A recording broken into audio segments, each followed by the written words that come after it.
ஆண்டாள் நாச்சியார் வன்புதுவை நகர்கோதை. அவள் அவதாரம் திருவாடிப்புறத்தில் ஜெகத்துதித்தாள். திருப்பாவை 30 செப்பினாள். பெரியாழ்வார் பெற்றெடுத்த பெண்பிள்ளையானாள். பெரும்பூதூர் மாமணிக்கு பெண்ணானாள். 143 உரைத்தாள். உயரரங்குக்கே கண்ணி உகந்தளித்தாள். அப்பேற்பட்ட ஆண்டாள் நாச்சியார் சங்க தமிழ் மாலையாக இருக்கக்கூடிய திருப்பாவை 30 பாசுரத்திலே வேதாந்த பொருள்கள் அனைத்தையும் எளிமையாக நமக்கு புரியும்படி அற்புதமாக சிறு குழந்தைகளும் கூட அதை சேவித்து ஆனந்தப்படும்படியாக இந்த சிறந்த கிரந்தத்தை அருளி செய்தார். பாசுரம் 30 தான். அதிலே நேற்றைய பாசுரத்திலே உந்து மதகளிட்டன் ஓடாத தோல்வழியன் அந்த கோபாரன் மருமகளாக இருக்கக்கூடிய நப்பினை எழுப்பினார்கள். நப்பினையானவள் தான் கண்ணனோடு சேர்ந்து அனுபவித்து கொண்டு உள்ளே படுத்து கிடக்கிறாள். கந்தங்கமலும் குழலி, உன்னுடைய குழலிலே இருக்கக்கூடிய மலர்களினுடைய வாடை எங்களை ஏதோ படுத்துகிறது என்று வெளியே இருக்கக்கூடிய பெண்களெல்லாம் அழைக்கின்றார்கள். கொத்தலர் பூங்குழல் நப்பின்னை கொங்கை மேல் வைத்து கிடந்த மலர் மார்பா என்று இன்று அனுபவிக்கின்றார்கள்.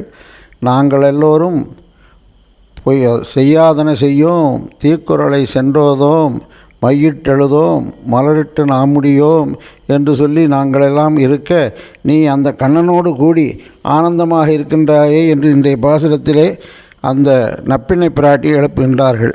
நேற்றைய பாசுரத்திலே எனக்கு எழுந்து எங்களுக்கு அருள் செய்ய வேண்டும் என்று கேட்க உடனே நப்பினை எழுந்தாளாம்.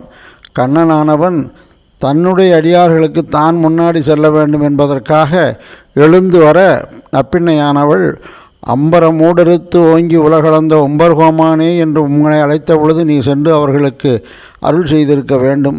அப்பொழுது சும்மா இருந்துவிட்டு இப்பொழுது என்னை அழைக்கின்ற பொழுது நீ செல்லக்கூடாது என்று தடுத்து விட்டாளாம். நப்பின்னை குத்து விளக்கரிய கோட்டுக்கால் கட்டில் மேல் எப்படி இருக்கார் என்றால், குத்து விளக்கு இவர்களுடைய திருமாளிகையானது வெளிச்சத்திலே மெழுகுகிறது. எம்பெருமானுடைய இருக்கக்கூடிய இடமானது எப்பொழுதும் வெளிச்சமாகவே இருக்கும். என்ன காரணம் என்றால், திரு என்று சொல்லக்கூடிய மகாலட்சுமியாக இருக்கக்கூடிய நப்பினை அங்கு இருக்கின்றாள். குத்து விளக்கெரிய கோட்டுக்கால் கட்டில் மேல், அந்த கட்டில் எப்பேற்பட்டது என்று சொன்னால், கோட்டிடை ஆடினை கூத்து அடலாயர்தம் கொம்பினுக்கே என்று சொல்லி யானை தந்தங்களாலே ஆன கட்டில் கால்களை உடையது இந்த கட்டில். அந்த கட்டிலே கொத்தன்ற செஞ்ச சயனத்தின் மேலேறி நீ என்ன செய்கிறாய் என்று சொன்னால், நாங்களெல்லாம் இங்கே வெளியே பணியிலே கிடக்கின்றோம், நீ கண்ணனோடு ஆனந்தமாக அந்த அற்புதமான மெத்தண்ட பஞ்ச சயனத்திலே நீ எழுந்தருளி இருக்கின்றாயே. மெத்தண்ட பஞ்ச சயனத்தின் மேலேறி கொத்தலர் பூங்குழல் நப்பின்னை கொங்கை மேல் வைத்து கிடந்த மலர்மார்பா. உடனே தான் எழுந்து அவர்களுக்கு அருள் செய்யலாம் என்று கண்ணன் கிளம்ப கண்ணனை இழுத்து பிடித்து கொண்டு விட்டாளாம்.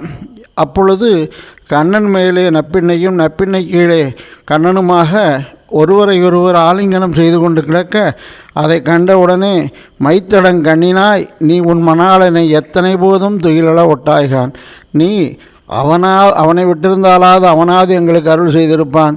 நீ புருஷாகார போதையாய் இருக்கக்கூடியவள், அருள் செய்வதற்கென்றே எங்களுடைய பாவத்தை மன்னித்து அருள் செய்ய வேண்டும் என்று எப்படி அசோகவனத்திலே ஆஞ்சநேயர் செய்து வந்து இந்த குரங்குகள் அத்தனையும் தனக்கு துணையாக வர இருப்பதை சொல்லி, அதற்கு மேலே அங்கிருந்த ராட்சசிகள் செய்த குற்றத்தை எல்லாம் தடுப்பதற்கு மட்டுமல்ல அவர்களை தண்டிக்க வேண்டும் என்று துடித்தார் ஆஞ்சநேயர். அப்பொழுது சீதா பிராட்டி சொன்னாலாம், யார்தான் குற்றம் செய்யாதவர்கள்? நான் சாட்சாத் பரபிரமமாக இருக்கக்கூடிய அழகனுக்கெல்லாம் அழகனாக இருக்கக்கூடிய அந்த ராமனை விட்டு ஒரு மானை பற்று ஆசைப்பட்டேன், அது என்னுடைய குற்றம். அந்த லட்சுமண பெருமாள் துணை இருக்க அவரும் என்னுடைய பேச்சை கேட்டு அவர் தன்னை பிரிந்து சென்றாராகினாலே அது அவருடைய குற்றம். பெண் புத்தியை கேட்டு உடனே ராமன் அந்த மாண்பின் போனது அது அவருடைய குற்றம். இப்பொழுது யார் யார் என்ன குற்றம் செய்தார் என்று உன்னிடத்தில் பேசி கொண்டிருக்கின்றேனே, அதை கேட்டுக்கொண்டிருப்பது உன்னுடைய குற்றம். தூது வந்தவன் நீ என்ன செய்ய வேணுமோ அதை செய்வதை விட்டுவிட்டு இவர்களை அழிப்பேன் என்று சொல்லுவது அது அதனுடைய குற்றத்திலெல்லாம் குற்றமாக இருக்கக்கூடியது. யார்தான் குற்றம் செய்யாதவர்கள் என்று சொல்லி அந்த ஆஞ்சநேயரிடத்திலே சீதா பிராட்டி சொன்னாள். அப்பேற்பட்ட பெருமை உடைய பிராட்டியானவள் இங்கு கண்ணனை அணைத்து கொண்டு செல்வதற்கு தடையாக இருக்கின்றீரே என்று சொல்ல, கண்ணன் சொன்னானாம், குற்றம் செய்வது, அதாவது தன் அடியார் திறத்தகத்து தாமரையால் ஆகிலும் சிதைகுறைக்கு மேல் என் அடியார் அது செய்வரேல் நன்று செய்வர் என்று சொல்லி குற்றமே செய்ய மாட்டார்கள் என்று குற்றத்தை நற்றமாக கொள்ளக்கூடிய குணமுடையவனாகினாலே என்னடி யார் அது செய்யார் என்று சொல்லி பிராட்டியினிடத்திலே சீறுபாரண்டு இருக்கக்கூடிய குணம் எம்பெருமானுக்குள்ளதாகினாலே இங்கு நீங்கள் என்ன செய்ய வேண்டும் தெரியுமா?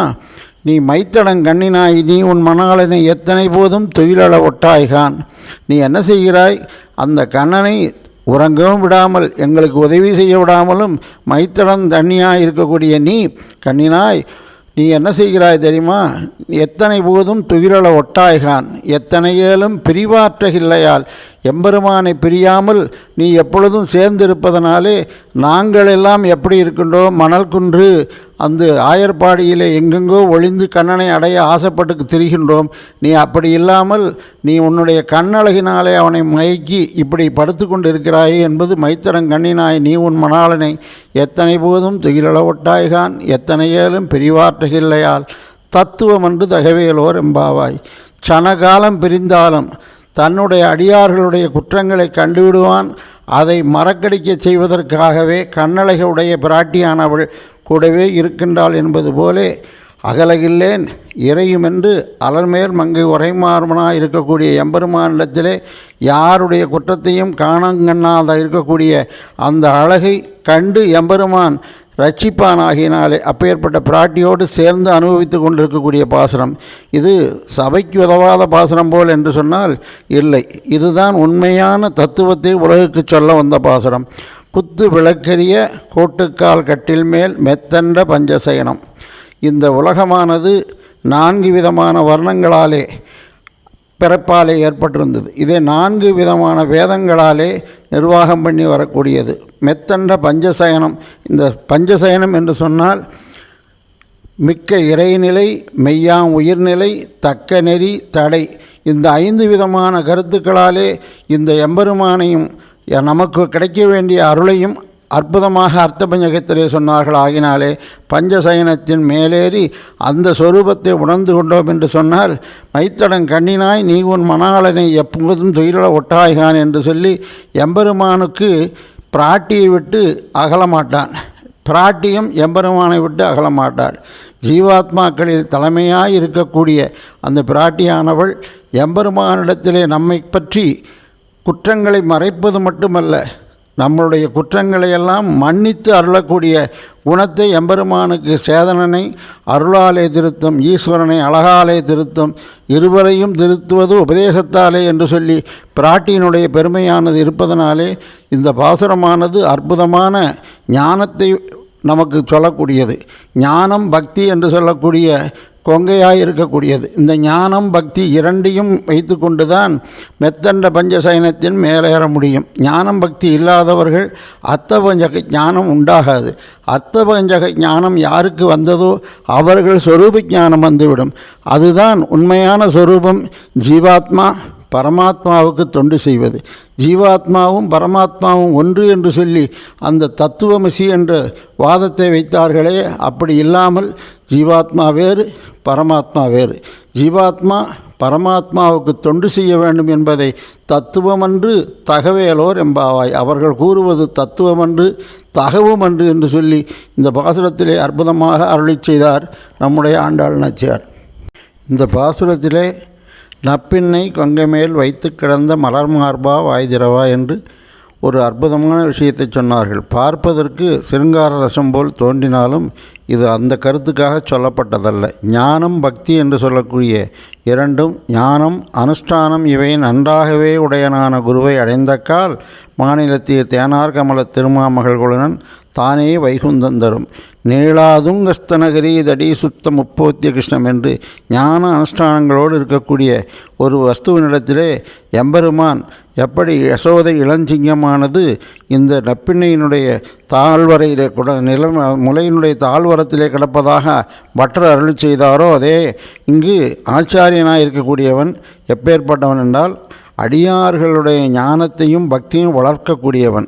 அந்த வளர்ப்பதற்காகவே தான் என்ன செய்கிறான்னா மைத்தடங்கண்ணினாய் என்று சொல்லி மையி என்று அது எதற்கு சொல்லப்படுவது என்று சொன்னால் உட்பொருளை கண்டுபிடிப்பதற்கு மையை உபயோகப்படுத்துவார்களாம். அதே மாதிரி ஞானத்தையும் அனுஷ்டானத்தையும் கொண்டு திருமந்திரம், துவயம், சுரமசுலோகம் முதலிய பாசுரங்கள், அந்த மந்திரங்களிலே இருக்கக்கூடிய அர்த்த விசேஷங்களை எல்லாம் உருகி உருகி சொல்லக்கூடிய ஆற்றல் ஆச்சாரியனுக்கு உண்டு.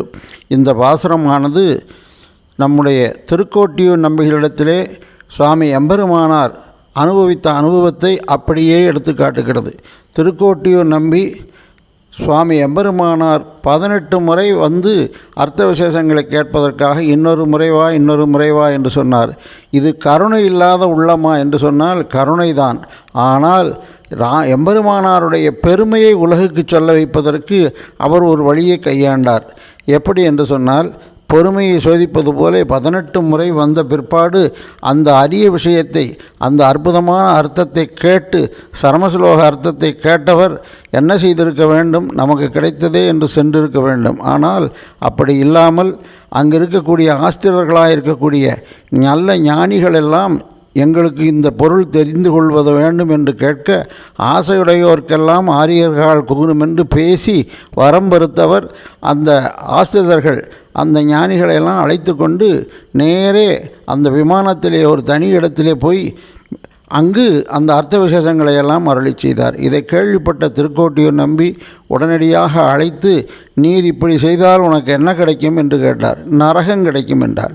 நரகம் கிடைத்தும் இப்படி செய்வதற்கு என்ன காரணம் என்றால், தேவரீருடைய திருவடி பலத்தாலே இதை கேள்வியுற்ற அத்தனை பேருக்கும் மோட்சம் சித்திக்குமாகினாலே அடியேன் ஒருவன் நரகம் போனால் பரவாயில்லை என்று சொன்னாராம். எம்பெருமான் ஒவ்வொரு அவதாரங்களிலும் ஈஸ்வரன் அவதரித்து பண்ணின ஆணைத்தொழில்களெல்லாம் பாகவத அபச்சாரம், பொறாமை என்று சொல்லி பல முறை பிறந்து பல அதாவது ராட்சசர்கள் முதல் கொண்டு அத்தனை பேரையும் அழித்து ஞானிகளை காப்பதற்காக வந்தான். அதே மாதிரி நீ என்ன செய்கிறாய் என்று சொன்னால், தன்னை அழிய மாறி பண்ணியாவது பிறரை உயர்த்துவது தான் ஓங்கி உலகளந்த உத்தமனுடைய தன்மை. நீ அப்பேற்பட்டவன் ஆகினாலே எம்பெருமானுக்கு உள்ள குணத்தைத்தான் நீரும் பெற்றிருக்கிறீர். ஆகினாலே நீ எம்பெருமானாரோ என்று வாரி அணைத்து கொண்டாராம். எம்பெருமானார் தரிசனம் என்று அது முதல் நம்பெருமாள் பேரிட்டு நாட்டுவதற்காக அந்த திருநாமத்தை எம்பெருமான் இன்னும் மிகுதி. ஆனால் சுவாமி எம்பெருமானாருக்கு எம்பெருமானார் என்று திருக்கோட்டியூர் நம்பிகள் சாதித்தாராகினாலே அப்படி பெருமையுடைய அந்த நிகழ்வை எல்லாம் ஆண்டாள் நாச்சியார் தன்னுடைய அண்ணனாக இருக்கக்கூடிய எம்பெருமானாரை உணர்த்துவது போல இந்த பாசுரம் அமைந்துள்ளது. குத்து விளக்கெரிய, குத்து விளக்கு தோரண விளக்கு, சுவாமி எம்பெருமானார் குத்து விளக்கு. அந்த தோரண விளக்கு போல் இருக்கக்கூடிய திருக்கோட்டியூர் நம்பிகளிடத்திலே பல முறை சென்று அர்த்த விசேஷங்களை பெறுவதற்காக அணைந்தார். கோட்டுக்கால் கட்டில் மேல், கோட்டு என்று சொன்னால் திருக்கோட்டியூர் என்று சொல்லி உணர்த்துவது போல அமைந்துள்ளது. கட்டில் மேலேறி அங்கு அந்த விமானத்துக்கு உள்ளே எம்பெருமானுடைய அந்த திருக்கோட்டியூர் அந்த திவ்ய தேசமானது 3 நிலையுடைய விமானமாக அமைந்திருக்கிறது. அது 2வது தளத்திலே அழைத்து சென்று அங்கு ஏகாந்தத்திலே அவர்களுக்கெல்லாம் கட்டில் மேலேறி கோட்டுக்கால் கட்டில் மேல் மெத்தண்ட பஞ்சசயனம், இந்த அர்த்த விசேஷங்களை எல்லாம் அர்த்த பஞ்சக ஞானமுடையவனுக்குத்தான் சொல்ல வேண்டுமாகினாலே அந்த மெத்தண்ட பஞ்சசயனத்தின் மேலேறி கொத்தலர் பூங்குழல் நப்பின்னை கொங்கை மேல் வைத்து கிடந்த மலர்மார்பாக வாய் திறவாய். அவருடைய அர்த்த விசேஷங்களை எல்லாம் வாய் திறந்து அனைவருக்கும் சொன்னாராகினாலே, மைத்தடங்கண்ணினாய் நீ உன் மணாளனை எத்தனை போதும் துயிலள ஒட்டாய்கான் எத்தனையேலும் பெரிவார்ட்டகில்லையால் தத்துவம் அன்று தகவேலோர் எம்பாவாய் என்று சொல்லி இந்த அர்த்த விசேஷங்களை தத்துவம் இது யாருக்கும் சொல்லக்கூடாது என்று வைத்திருந்தார்கள்.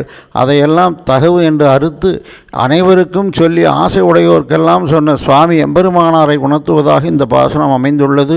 திருப்பாவையானது வேதம் அனைத்துக்கு வித்து மட்டுமல்ல, இதிகாச புராணங்களில் சொல்லப்படாத விஷயங்களை எல்லாம் அர்த்த விசேஷங்களை எல்லாம் பொதித்து ஆண்டாள் நாச்சியார் அற்புதமாக அருளி செய்துள்ளாராகினாலே நல்ல வேதம் வல்லார்களை கொண்டு நிறைய அர்த்த விசேஷங்களை எல்லாம் தெரிந்து கொள்ள வேண்டும். இது புதை பொருள் போலே தோண்ட வந்து கொண்டிருக்கக்கூடியதாகினாலே அவர்களுடைய ஞானத்துக்கு தகுந்தபடி பொருள் நமக்கு விளங்க வைக்கக்கூடிய ஆற்றல் இந்த திருப்பாவைக்கு உண்டு. ஆழ்வார் எம்பெருமானார் ஜீயர் திருவடிகளே சரணம். ஜீயர் திருவடிகளே சரணம்.